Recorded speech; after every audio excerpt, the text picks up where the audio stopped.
ओम गणेशाय नमः। ओम नमः शिवाय। मैं निखिल ज्योतिष आचार्य आप सभी का मेरे चैनल पर पुनः स्वागत करता हूं। आशा करता हूं कि आप सभी स्वस्थ होंगे। महादेव की कृपा आप सभी पर सदैव बनी रहे। ये वीडियो टॉरस यानी कि वृषभ के लिए अत्यंत विशेष है, क्योंकि वीडियो है 21 से 27 अक्टूबर 2024 के साप्ताहिक राशिफल के बारे में। कैसा रहेगा आने वाला सप्ताह वृषभ के लिए। मेरा साप्ताहिक राशिफल प्रमुखतः चंद्रमा और उनकी गति पर आधारित होता है। चंद्रमा बहुत तेज भागते हैं, 2.25 से 2.5 दिन में राशि बदल लेते हैं।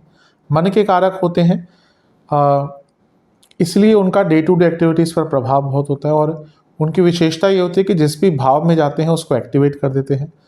जिस भी ग्रह के साथ जाते हैं उसके कारकत्व को एक्टिवेट कर देते हैं। और जब इतनी बार वो राशि बदलेंगे हफ्ते में, तो चीज़ें भी बहुत बदलेंगी। इसलिए आप देखिए आपके हफ्ते की शुरुआत कैसी होती है, अंत कैसा होता है। कभी कभी ज़मीन आसमान का फ़र्क हो जाता है।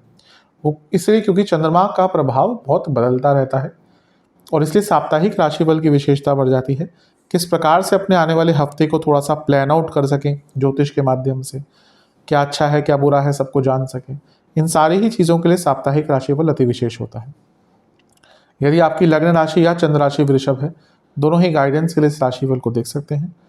जहाँ से आपको ज़्यादा रिलेट होता है, जहाँ से आप ज़्यादा रिलेट कर पाते हैं वहाँ से देखिए। नहीं पता तो आप, जैसे अगर आपको अपनी लग्न राशि, मैं हमेशा कहता हूँ कि लग्न राशि से देखिए। अगर नहीं पता इनकेस आपको अपनी लग्न राशि, तो आप अपनी चंद्र राशि से देख सकते हैं, जहाँ से आपको ज़्यादा रिलेट करता है। कुछ उपाय भी विशेष हमेशा की तरह वीडियो के अंत में बताऊंगा। शुरू करते हैं। चंद्रमा आपके तीसरे घर में रहेंगे, यानी कि मिथुन में 21 तारीख को, और 21 तारीख को यहाँ पे शाम के 6 बजे आएंगे, और 24 अक्टूबर सुबह के 1 बजे तक उनका गोचर वहीं पर रहेगा। धन स्थान में चंद्रमा का आना अच्छा ही होता है। तीसरे घर के स्वामी है, धन स्थान में है, यानी कि अपने प्रयासों से धन कमा पाएंगे। रुका हुआ पैसा आएगा, घर में पैसा आएगा, घर में शुभता आती हुई दिख रही है। और धन के मामले जो अटक रहे थे वो भी पूर्ण होते हैं। चंद्रमा एक भाव में महीने में एक बार ही आते हैं, तो वो समय होता है उस भाव का मैक्सिमम यूटिलाइजेशन करने का। तो जब चंद्रमा दूसरे घर में आ रहे हैं धन स्थान में, तो वो समय जो है उस महीने का वो विशेष हो जाता है उसका लाभ उठाने के लिए। तो समय आपका अच्छा ही दिख रहा है धन के रूप में, क्योंकि चंद्रमा तीसरे घर के स्वामी है। धन कमाने के लिए कुछ नया करना चाहते हैं, कुछ नया सीखना चाहते हैं, उसके लिए भी समय काफ़ी अच्छा रहेगा। लग्नेश शुक्र से अष्टम में है, तो ये अचानक से धन प्राप्ति के योग बताता है। लेकिन अष्टम में शुक्र से एक और चीज़ आती है, लालच। तो कुछ बहुत लुभावना अगर दिखता है ना, तो उससे बच के रहेगा, क्योंकि यहाँ पर लालच के चलते कुछ नुकसान भी अपना करवा सकते हैं। तो इससे आपको थोड़ा सा बच के रहना है।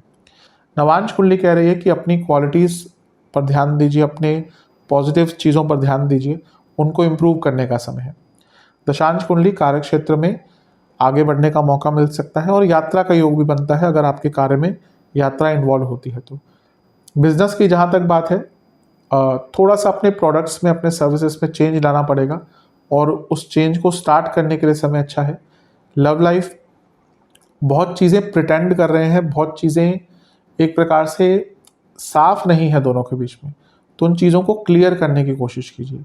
वैवाहिक जीवन में झगड़े होते हुए दिख रहे हैं। स्टूडेंट्स की जहाँ तक बात है, बहुत अच्छा टाइम है, कॉन्फिडेंस रहेगा, रिटेंशन पावर रहेगी, उपयोग कीजिएगा। सेहत की जहाँ तक बात है, आपको दांतों का दर्द या दांतों की प्रॉब्लम, आँखों की प्रॉब्लम, उल्टा सीधा खाना खाने के कारण दिक्कत हो सकती है। सर्वाष्टक में 12वां घर बली है। पैसा तो आएगा, लेकिन खर्चे भी थोड़े से हफ्ते के शुरुआती भाग में रहेंगे।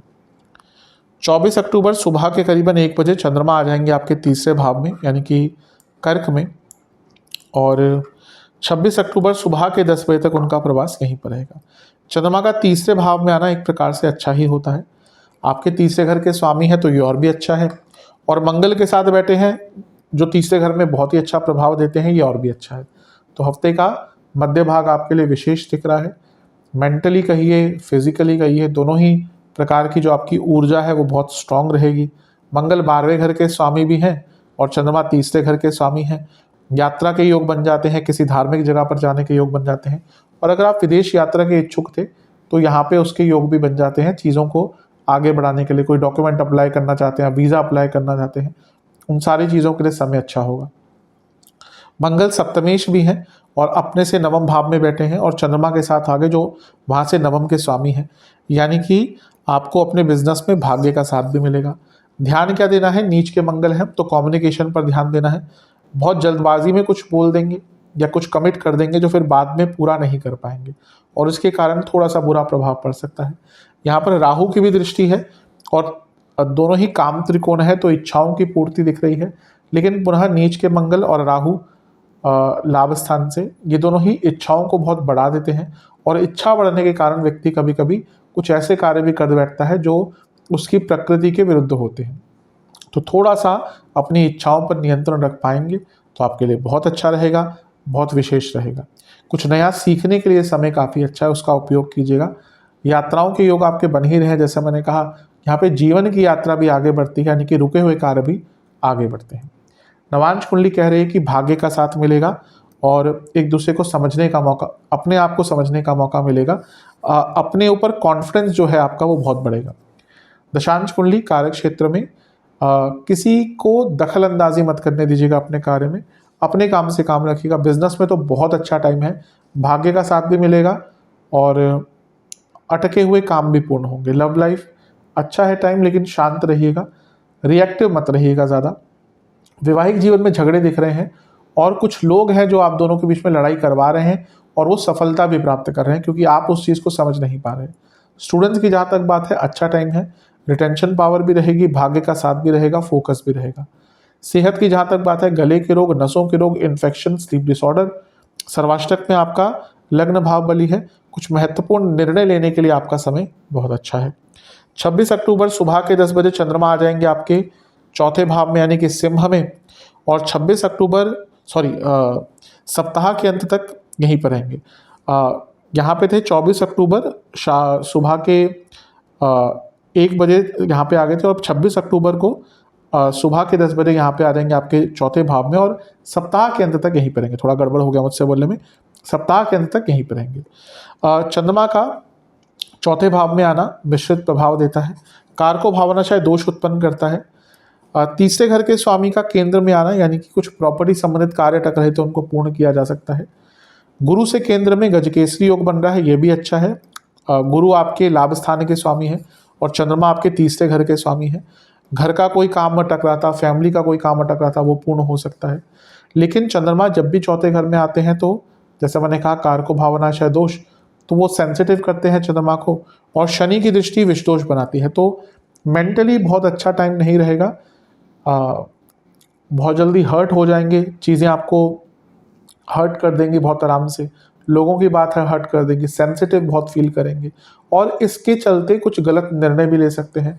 पाप कर्तरी में है चंद्रमा, एक साइड मंगल एक साइड केतु, तो ये जो कारको भावना शायद दोष है उसकी प्रबलता को और बढ़ाते हुए दिख रहे हैं। इसलिए यहाँ पर आपको बहुत ध्यान देना है अपने मानसिक सेहत का। शनि का प्रभाव कभी कभी डिप्रेसिव थॉट भी लाता है तो उस चीज़ का भी ध्यान देना है। नवांश कुंडली बता रही है कि कॉन्शियस रहेगा, किसी की बातों पर ज़्यादा ध्यान मत दीजिएगा, अपने काम से काम रखिएगा, किसी से इन्फ्लुएंस अगर हो गए तो नुकसान होगा। दशांश कुंडली कार्य क्षेत्र में थोड़ी गड़बड़ दिख रही है, गलतियां हो सकती हैं, लैक ऑफ फोकस के कारण गड़बड़ हो सकती है। बिजनेस ठीक है लेकिन अब अगर आपका बिजनेस बहुत कॉम्पिटिटिव है, अपने दुश्मनों से बच के रहेगा, कुछ आपके विरुद्ध करने का प्रयास करेंगे। लव लाइफ बहुत बुरा कुछ नहीं दिख रहा, लेकिन ज़्यादा एक्सपेक्टेशन मत रखिएगा और सरल रखिएगा चीज़ों को। वैवाहिक जीवन में फिर से थोड़े से झगड़े होते हुए दिख रहे हैं। ये हफ्ता वैवाहिक जीवन के लिए आपका बहुत अच्छा नहीं जाएगा, हफ्ते के अंत में भी चीज़ें बहुत नकारात्मक हो सकती हैं। ऐसा लग रहा है कि चीज़ें बहुत बदल रही हैं और समय के अनुसार आप